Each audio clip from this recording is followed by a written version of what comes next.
عبد المناف کے بہت سے بیٹے تھے مگر 4 بہت ہی طاقتور بنے۔ ایک بیٹے کا نام تھا عبد المطلب، دوسرے کا ہاشم، تیسرے کا نام تھا عبد الشمس اور چوتھے کا نوفل۔ نوفل اور مطلب قبیلہ زیادہ تاریخ نہیں رکھتا کیونکہ اصل میں عرب کی جو نسل آگے بڑھی وہ دراصل ان 2 قبیلوں سے بڑھی، ہاشم اور عبد الشمس سے۔ ان دونوں خاندانوں کے اندر ہمیشہ سے ایک مقابلے بازی جاری رہتی، مگر یہ مقابلہ ہمیشہ اچھی چیزوں کے اندر رہا کرتا۔ مثال کے طور پر بنی ہاشم نے اگر اتنے مہمانوں کو کھانا کھلایا تو ہم لوگ ان سے زیادہ کھلائیں گے۔ اگر انہوں نے گھڑ سواری کے اندر ہمارے کسی بندے کو شکست دی ہے تو ہم ان کے قبیلے کو اگلی بار شکست دیں گے۔ بنو ہاشم نے یہ اچھا کام کیا تو ہم اس سے بڑھ کر یہ اچھا کام کریں گے۔ کبھی کبھار ان قبیلوں کے اندر اختلاف بھی رہتا، مگر ان سب چیزوں کا مقصد یہ تھا کہ باقی عرب قبیلوں پر اپنی برتری اور دھاک بٹھا سکیں۔ ہاشم سے ان کے بیٹے عبد المطلب پیدا ہوئے جو کہ آپ صلی اللہ علیہ وآلہ وسلم کے دادا تھے۔ ان کے 10 بیٹے اور 6 یا 7 بیٹیاں پیدا ہوئیں۔ بیٹوں میں جو اسلامی لحاظ سے مشہور ہوئے وہ آپ کے والد حضرت عبداللہ جو سب سے چھوٹے تھے، چچا عباس، ابو طالب اور حضرت حمزہ تھے۔ عبداللہ سے آپ صلی اللہ علیہ وآلہ وسلم کی ولادت ہوئی، جبکہ آپ کے چچا ابو طالب کے بیٹے عقیل، جعفر اور حضرت علی تھے۔ آپ صلی اللہ علیہ وآلہ وسلم کی بیٹی حضرت فاطمہ سے حضرت علی کا نکاح ہوا، جس کے بعد حضرت حسن اور پھر حضرت حسین پیدا ہوئے۔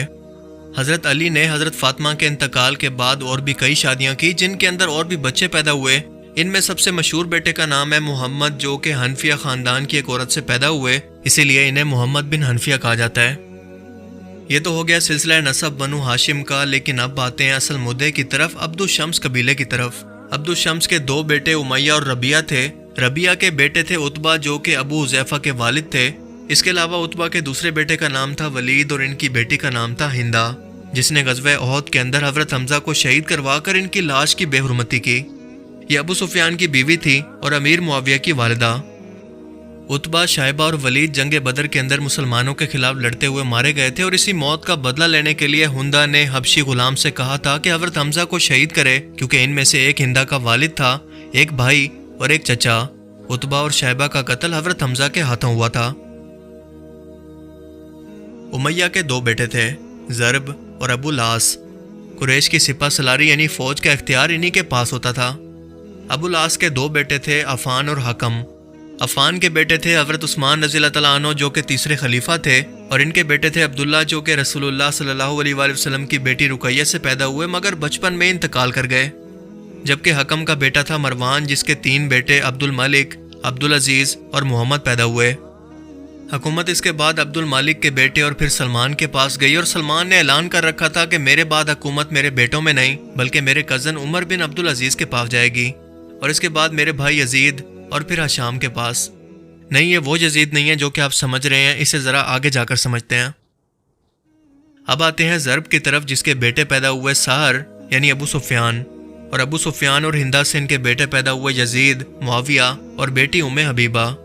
یہ بیٹا معاویہ وہی تھا جس کا بیٹا یزید آگے جا کر حضرت امام حسین علیہ السلام اور آپ کے خاندان کو کربلا میں شہید کرتا ہے۔ اب آپ کو سمجھاتا ہوں کہ اس پوری خاندانی ہسٹری کو سمجھانے کا آپ کو مقصد کیا تھا۔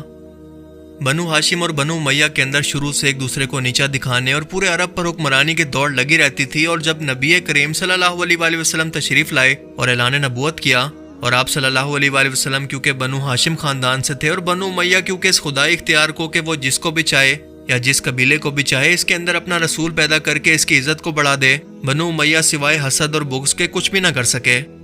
اور یہی بغض ان کی آل اولاد کے اندر آگے منتقل ہوتا رہا، جو کہ آخر کار واقعہ کربلا تک جا پہنچا، اور آخر میں خلافت کے نظام کو بنو امیہ نے تباہ کر کے اسے بادشاہت کے نظام کے اندر بدل کر اپنی حسد کی آگ کو ٹھنڈا کیا۔ پوری بنو امیہ کی تاریخ کے اندر صرف 3 لوگ ایسے گزرے ہیں جنہوں نے آپ صلی اللہ علیہ وآلہ وسلم کی شریعت پر عمل کیا، مسلمان امت کو ایک کر کے بنو امیہ خاندان کے ظلم سے انہیں بچایا، اور وہ خود بھی بنو امیہ خاندان سے ہی تھے۔ ایک ہیں حضرت عثمان بن عفان رضی اللہ تعالیٰ عنہ جو کہ آپ صلی اللہ علیہ وآلہ وسلم کے داماد ہیں، اور آپ صلی اللہ علیہ وآلہ وسلم نے انہیں اپنی 2 بیٹیاں نکاح کے اندر دی اور مسلمانوں کے تیسرے خلیفہ بھی ہیں۔ دوسرے عمر بن عبد العزیز، ان کا سلسلہ نسب آپ دیکھ لیں، اور یزید کا بیٹا معاویہ جس نے یہ ظالم بادشاہت اپنے باپ سے لینے سے انکار کر دیا۔ باقی جتنے بھی لوگ گزرے ہیں انہوں نے صرف رسول اللہ صلی اللہ علیہ وآلہ وسلم کے خاندان اور اہل بیت سے اس کا بدلہ اسلام کی تعلیمات کو تباہ کر کے لیا۔ فتح مکہ تک رسول اللہ صلی اللہ علیہ وآلہ وسلم کے ساتھ جتنے بھی لوگ تھے وہ سارے کے سارے تقریباً بنو ہاشم سے تھے یا پھر مدینہ کے انصار۔ فتح مکہ تک جتنی بھی آپ صلی اللہ علیہ وآلہ وسلم کی جنگیں ہوئی وہ بنو امیہ خاندان سے ہی تھی جو کہ مکہ میں آباد تھا۔ یہ لوگ فتح مکہ پر معافیاں مانگ کر مسلمان ہوئے تھے جنہیں تلقہ کہتے ہیں، اور ظاہر ہے کہ نہ تو ان کی رسول اللہ صلی اللہ علیہ وآلہ وسلم کی صحبت میں تربیت ہوئی تھی اور نہ ہی یہ دین کو زیادہ سمجھتے تھے، بلکہ دین کو ایک طاقت اور حکومت حاصل کرنے کا ذریعہ سمجھتے تھے، اور انہیں لگتا تھا کہ اگر وہ رسول اللہ صلی اللہ علیہ وآلہ وسلم کو اللہ کا پیغمبر اور رسول مان لیں تو اس کا مطلب ہے کہ انہوں نے بنو ہاشم کی سرداری قبول کر لی، اور یہ تو ہم کسی صورت نہیں ہونے دیں گے، کسی بھی قیمت پر نہیں۔ اسی لیے رسول اللہ صلی اللہ علیہ وآلہ وسلم کی وفات کے فوراً بعد یہ لوگ مرتد ہونے لگے، جن کے خلاف حضرت ابو بکر صدیق نے قتال بھی کیا۔ رسول اللہ صلی اللہ علیہ وآلہ وسلم کے خلاف جنگوں میں لڑنے والے جتنے بھی سردار تھے، وہ ابو جہل ہو، عتبہ یا ابو سفیان، سب کے سب کا تعلق بنو امیہ سے تھا۔ ابو سفیان بھی فتح مکہ کے بعد معافی مانگ کر مسلمان ہونے والے لوگوں میں شامل تھے، اور ان کی بیوی ہندہ بھی۔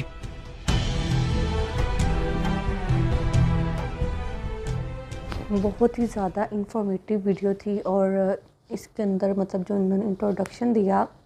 وہ بہت ہی زیادہ یونیک، بہت زیادہ اچھا لگا مجھے، مطلب بہت ہی کلیئرٹی کے ساتھ انہوں نے ہمیں سب بتائی جو ان کی پیڑھیاں تھیں، ہمارے نبی پاک صلی اللہ علیہ وآلہ وسلم کا دادے پردادے سے لے کے آگے ان کی آباء و اجداد تک جتنے بھی لوگ آئے اور گئے سب کا انہوں نے اس کے اندر بتایا۔ اور بنو ہاشم اور بنو امیہ جو تھے دو فیمس خاندان تھے اس ٹائم کے، اور مطلب کہ یہ چیز اس میں ہمیں کلیئر ہو گیا کہ جو بنو ہاشم کے لوگ تھے وہ زیادہ تر جو ہے اسلام کے اندر جو ہے انہوں نے بہت ہی پازیٹیو کردار جو ہے وہ ادا کیا ہے، اور جو بنو امیہ کے لوگ تھے وہ کچھ ریزنس کی وجہ سے بنو ہاشم سے تھوڑا اختلاف رکھتے تھے،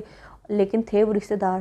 تو اختلاف رکھنے کی وجہ سے آپ صلی اللہ علیہ وسلم کی قربت سے وہ دور رہے، اور ان کو جیسے کہتے ہیں نا کہ مطلب کہ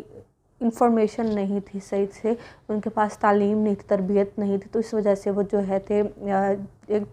طرح سے جاہلیت کے نزدیک تھے۔ تو ان کو یہ تھا کہ اگر ہم بنو ہاشم کے کسی بھی بندے کی بات کو مانیں گے، ایون حضرت محمد صلی اللہ علیہ وآلہ وسلم کی کسی بات کو مانیں، ان کی تعلیمات کو مانتے ہیں، تو یہ ہمارے خاندان کی انسلٹ ہے، تو اس وجہ سے جو ہے انہوں نے اپنے دل میں بغض رکھا، اور وہی لوگ جو بنی امیہ کے لوگ تھے وہی آگے جا کر جو ہے کربلا کے اندر انہوں نے آپ صلی اللہ علیہ وآلہ وسلم کی آل اولاد کے اوپر جو ہے ظلم و ستم کیے، ایک ہی خاندان سے اور مسلمان ہونے کے باوجود انہوں نے یہ مطلب کارنامہ کیا۔ تو یہ تھا آج کا انٹروڈکشن، مجھے تو بہت ہی زیادہ اچھا لگا، اور مطلب جیسے جیسے ہم اس کی نیکسٹ سیریز نیکسٹ پارٹ دیکھیں گے تو ہمارے کنسیپٹ اور زیادہ کلیئر ہو جائیں گے، اور میں نے یہ سیریز اس وجہ سے اسٹارٹ کیا تاکہ جو ہے ہمیں پراپر انفارمیشن ہو، کیونکہ اگر ہمیں کسی بات کا نہیں پتہ ہوتا تو ہم اس بات کو سنتے ہیں تو ہمیں سمجھ نہیں آتی، تو ہم انشاءاللہ سے آگے صاحب پوری جو ہے کربلا کے واقعے کو سنیں گے اور ڈیٹیل کے ساتھ اس پر بات کریں گے، اور یہ مطلب کہ ثواب بھی ہے اور ہمیں پتہ بھی چل جائے گا۔ تو آپ کو یہ ویڈیو کیسی لگی کمنٹ باکس میں بتائیں، اور نیکسٹ پارٹ اگر آپ دیکھنا چاہتے ہیں تو کمنٹ کریں، ویڈیو کو لائک کریں، اور بہت زیادہ خیال رکھیں۔ ملتے ہیں نیکسٹ ویڈیو میں، تب تک کے لیے بائے بائے، اللہ حافظ۔